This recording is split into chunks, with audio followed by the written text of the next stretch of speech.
So the last question.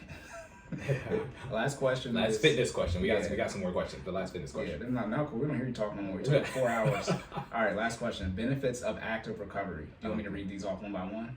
No, that's for me. I got you. Okay, so last question. What are the benefits of active recovery? Okay, so let's start with what active recovery is, right? Active recovery is the process of running your body through a lower intensity exercise.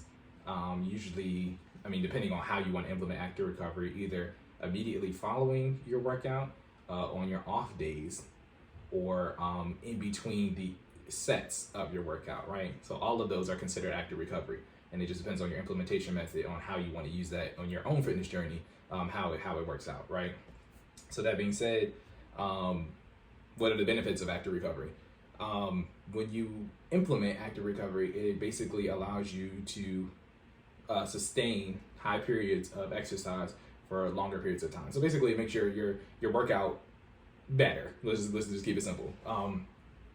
From a science standpoint, active recovery should be about 30 to 60% your heart rate range in terms of levels of intensity based off of what you do on a normal exercise routine. So again, I was going to plug in the FitFam. When we're doing our HIIT workouts, we have done several HIIT workouts where we implement active recovery in between on our rest periods, right? So for most of our weeks now, because we're kind of picking it up, we're at least in the intermediate range for our HIIT workouts. We are now doing 40 seconds active, 20 seconds rest. And that 20 seconds rest period, instead of having them sit down and literally just take a break and focus on controlling their breathing, I'll actually have them do an off exercise or an active rest for exercise where they're still being active, but they're not going nearly as fast as they were when they're doing 40 seconds. A lot of that time, that is either some form of walking, some form of dynamic stretching, or some form of a isometric hold, right? Where you're not elevating your heart rate to where it would be when you're executing that 40 seconds, but you are escalating it enough where you're not necessarily just sitting still, right? It's not at its resting heart rate. So that is what active recovery consists of. Different forms of active recovery. Active recovery can come in a variety of ways. It actually depends on the person executing, right? Okay. Again, going back to that definition, active recovery, for your intensity, you need to be in that 30 to 60% of your target heart rate zone, right? So that being said, if I'm a marathon runner and I run miles and miles and miles and miles, a light jog for me could be a form of active recovery, as opposed to somebody who's a beginner and who doesn't exercise at all, or they're just getting into the fitness journey and you want to start implementing active recovery. A jog is not in your list of active recovery exercises. You know what I mean? If you don't run, we need some milk. Exactly.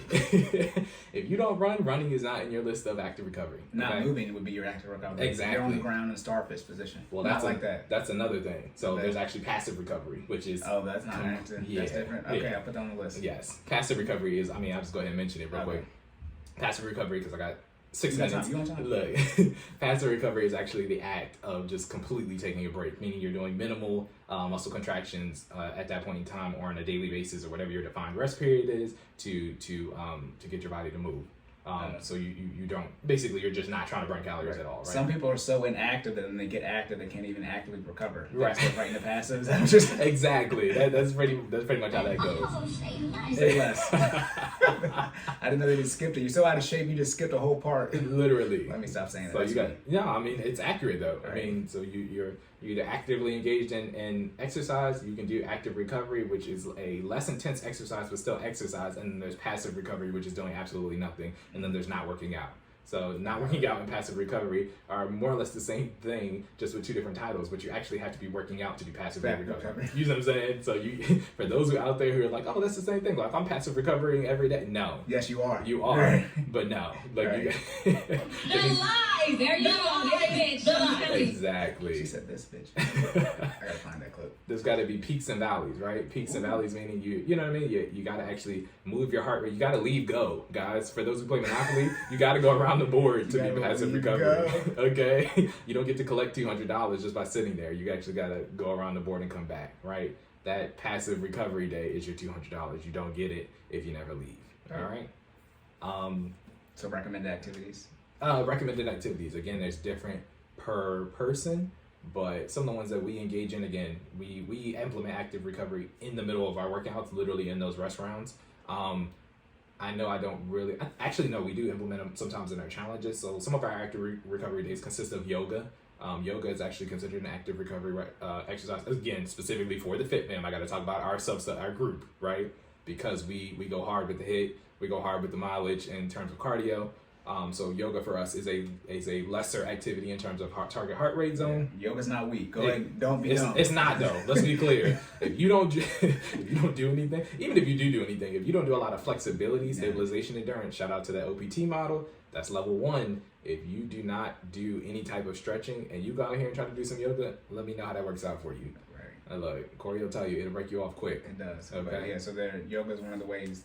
Yes. Recommend activities. So walking, yoga, swimming, light cycling, and a light jog. Again, those are varying levels of active recovery depending on the person, right? So me personally, I think I could go for all of those, right? But again, I don't swim frequently. So swimming for me, depending on what my heart rate looks like when I'm executing, may or may not be a good form of active recovery because I don't swim. You know what I mean?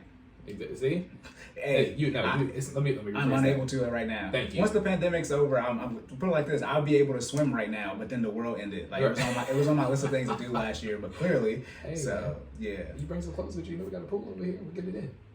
You gonna teach me how to swim? Yeah, I know how to swim. Can you teach me how to swim? Yeah. This is the tangents they be talking about. Look, like, man, I'm not gonna have this conversation right now. I'm a trainer. I can teach. I understand. I'm just saying this because put it like this. Yes. Okay. Yeah, I got you, man. Look, let's I don't want to die. It's like that. The pool it starts at 3 feet. So I mean, not you can. Thank you, Jordan. I got you. You know what I'm saying? Put it like this. You know the water be moving. That five. Hey, trust me. You know the 5 feet exactly. is risky. That's not. All right. This is what they were talking about. Are you good? You have any more recommended activities? Nah, I think I'm good. So okay, good. Nah, that's so what we got 2 minutes of tangents. Yeah, that's what I said. We're good. We can mess around. All right. But I just want to make sure. So just to recap. Just to recap. Benefits of active recovery helps you work out at a higher level of heart rate activity for longer. How often should you implement? I think I skipped that. How often you should implement, again, depends on your implementation method. So you want to make sure if you're doing some workouts like HIIT, you want to implement it within your break period. If you're doing strength training throughout the week, my wife and I, again, in addition to FinallyFit, we do strength training 3 times a week. So we do active recovery days on our non-teaching days. For us, that is currently Tuesday and Thursday. So we do active recovery twice a week on days we don't have class. My version of active recovery on Tuesdays and Thursdays, though, is probably equivalent to some of y'all workouts. So to be completely honest with y'all, because we just, instead of doing any type of weightlifting, we just do cardio. But then I might run 5 miles. You see what I'm saying? So active recovery depends on the person, right? If your target heart rate zone is high, you know what I mean, you're active frequently, you can do an activity that may be deemed an exercise to someone who does not exercise as an active recovery day. That being said, I think I covered it all. All right, that sounds good. Because I was gonna say, it's like you said, swimming can be active recovery. Right. That's gonna be that's gonna be the hardest thing. You know, 'cause Yeah. I can't swim. So I mean, it'd be a life-saving technique for you know, however hard your heart rate is when you're about to die. That's what it'd be for me. You know what I mean? It'd be a while before swimming would be a workout for me. I mean, swimming would be an active recovery for like a Michael Phelps. You know Yeah, what I'm saying? yeah, Like, I mean, you don't got to necessarily be Olympic. I'm also exaggerating, guys. So Right. they'll be like, oh no, if I'm not an Olympic swimmer, I can't swim. No, you can. Yeah. But Shout out to Katie Ledecky, I think, I can't remember. Ledecky. But she has like the top 23 records for like the 800 meters, something like. It's just all her. Yeah, She's just all she crushed, right? Did she get the? Was it the silver or the bronze? I don't. She got a medal. They do a lot of stuff in the Olympics, but I feel like Good stuff. shout out to people who can swim. Yeah. I was gonna say, you know, some people can't run, so when they gotta run, that that's not them running. And that's a life. They're not working out. Oh gosh. Okay, you got 10 seconds. I think we're good, y'all. All right. Hey, drink water. I'm always gonna plug that in. Drink water for Budget. you know. Yes. Thank drink you. water. Stay on a budget. We good? Yep. Going into those finance questions. Look at that, y'all. Yeah. See, I thought. See, for those of y'all who thought we could not. Hey, we guess are. what that is? 30 minutes. All right, here we go.